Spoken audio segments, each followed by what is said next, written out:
Hello good morning guys. तो कैसे हैं आप लोग? आई होप बढ़िया होंगे। अगर आप मेरे चैनल में नए हैं तो मेरे चैनल को सब्सक्राइब करें। अगर वीडियो आपको अच्छी लगती है तो लाइक करें। तो जो भी स्टूडेंट पॉलीटेक्निक करना चाहता है तो उसके बारे में, पॉलीटेक्निक के बारे में मैं आपको कुछ जानकारी देता हूँ। जिस भी स्टूडेंट ने 10th या +2 कर ली है, अगर आप 10th पास हो तो आप पॉलिटेक करने के लिए एलिजिबल हो। और अगर आपने +2 भी कर ली हो तो तब भी आप पॉलीटेक्निक कर सकते हैं। बेनिफिट ये है, अगर आपने 10th कर लिया तो आप 10th के बाद एक एग्ज़ाम होता है पैट का, इसके लिए आपको वो देना होता है। अगर आपने +2 नॉन मेडिकल के थ्रू करी हो तो आप लीट का पेपर दे सकते हैं, जिससे कि आपकी लीट एंट्री जो है सीधा 3rd सेम में होगी। और अगर आप पैट का एग्ज़ाम क्लियर करते हैं तो आपकी एंट्री जो है 1st सेम में होगी। 1st से 6th सेम तक आपकी 3 सालें होगी और लीट एंट्री के थ्रू आपकी 2 ही सालें होगी। लेकिन लीट एंट्री में अगर आप आओगे तो आपको फिज़िक्स और मैथ 3rd सेम में इसके पेपर ज़रूर 3rd सेम में इसके पेपर देने होंगे। तो अगर आपने तो अब बात करते हैं, अगर आपने लीट और पैट का पेपर क्लियर कर लिया है तो उसके बाद आपको एक मैसेज आएगा। आपने जो भी नंबर है उसमें फॉर्म भरने, जब आपने फॉर्म भरा होगा जिसके लिए कि 600-700 रुपये लगते हैं फॉर्म, सबसे पहले फॉर्म भरने के लिए। तो अगर उसमें आपने जो नंबर दिया होगा उसमें आपको एक मैसेज आएगा। मैसेज के थ्रू फिर आप जिस भी कॉलेज से करना चाहते हैं वहाँ पर जाके आपको जिस भी कॉलेज में आपको एडमिशन लेनी होगी वहाँ पर आपको जाना होगा। एडमिशन लेने के बाद जब आप एडमिशन लेने जाओगे, जब जिस कॉलेज में आपको एडमिशन लेनी होगी तो साथ में आपको कुछ डॉक्यूमेंट कैरी करने होंगे।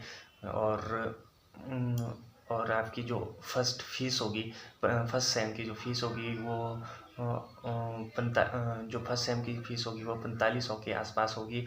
और उसके बाद आपकी एडमिशन हो जाएगी। और फिर जो आपकी रेगुलर क्लासें रहेगी वो अगस्त से होगी।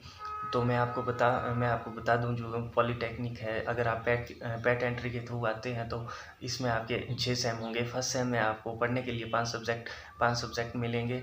उसके बाद फर्स्ट सेम में आपको 5 सब्जेक्ट मिलेंगे जिसमें कि मैथ, फिज़िक्स, केमिस्ट्री, ETC आदि सब्जेक्ट रहेंगे।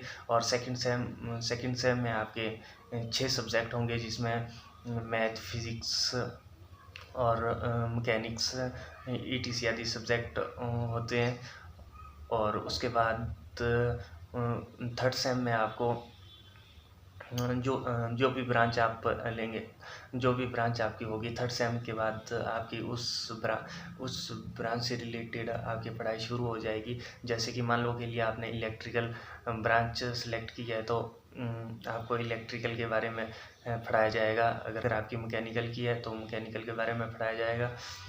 तो उसके बाद 3rd सेम में जब आपके एग्ज़ाम होंगे, इसमें भी 5 सब्जेक्ट होते हैं, 3rd सेम में भी 5 सब्जेक्ट होते हैं। उसके बाद जब आपके एग्ज़ाम होंगे उसके बाद आपको छुट्टियां नहीं मिलती है। उसके बाद आपको जो है इंडस्ट्रियल ट्रेनिंग के लिए भेजा जाएगा, जहाँ पर आप चाहे वहाँ पर इंडस्ट्रियल ट्रेनिंग लगा सकते हैं, जो कि 21 दिनों की रहती है। और ये था तीसरे सेम। और 4th सेम में भी आपको 5 सब्जेक्ट मिलेंगे। और एग्ज़ाम के बाद आपको फिर एक बार ट्रेनिंग लगानी होगी जो कि 28 दिनों की रहती है। पॉलिटेक्निक में ये ट्रेनिंग आपको 2 बार लगानी होती है 3rd और 4th सेम में। ट्रेनिंग के बाद आप 5th सेम में आओगे। 5th सेम में भी आपको 5 सब्जेक्ट मिलते हैं। और उसके बाद जब आपके एग्ज़ाम होते हैं तो आपको छुट्टियां मिल जाती है 1 मंथ। 6th सेम में भी आपको 5 सब्जेक्ट मिलते हैं, लेकिन इसमें आपको एक मेजर प्रोजेक्ट बनाना होता है। और जब आपके पेपर हो जाएगा उसके बाद आपको डिप्लोमा मिल जाएगा। लेकिन एक और बात, अगर आपके मान लो के लिए किसी भी पेपर में सप्ली वगैरह आती है तो आपको डरने की कोई ज़रूरत नहीं। इसमें पहले 2 सेमेस्टर में तो फेल नहीं होते हैं। अगर 3rd और 4th में आपके 4 सप्ली आती है, मान लो के लिए 3rd में आपके 4 सप्ली आती है तो आप रिटेन हो जाओगे। और इसमें जो है इंटरनल असेसमेंट भी होती है। इसमें जो है इंटरनल असेसमेंट भी होती है जो टीचरों के हाथ में होती है। अगर टीचर आपको इंटरनल में फेल करवा देते हैं तो आपको पेपर में बैठने नहीं दिया जाएगा। और पॉलीटेक्निक में 75% अटेंडेंस का होना बहुत ज़रूरी है। अगर 75 अटेंडेंस आपकी नहीं होगी तब भी आपको रिटेन कर दिया जाएगा।